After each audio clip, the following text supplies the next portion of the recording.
Matapang na sinagot ni Sara Labati kung hiwalay na ba sila ni Richard Gutierrez.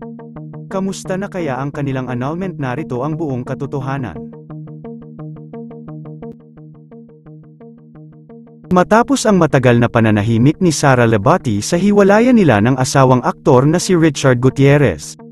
Matapang na sinagot ni Sara Labati ang mga tanong ng media patungkol sa hiwalayan nila ni Richard. Sa naging tanong kay Sara, tinanong ang actress kung kamusta na ba sila ni Richard Gutierrez. Say ng actress okay raw sila ngayon. Madaming kahulugan ang iniwan ni Sara kung okay ba sila sa hiwalayan nila or okay sila na merong sila. Hindi klarong sinabi ng actress kung ano ang okay ang tinutukoy nito. Madaming nagsasabi na okay sila sa kanilang hiwalayan na dalawa. Padagdag ng actress sa sagot nito, "I'm holding up pretty well. I'm happy. Again, I'm grateful. There's nothing more to say than I'm really feeling blessed. And it's a good time to just work on myself."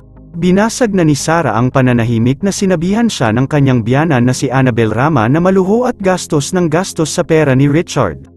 Nagpasalamat din ang actress sa smooth na pagbalik nito sa showbiz dahil walang kahirap-hirap na nakabalik ito sa pag-arte.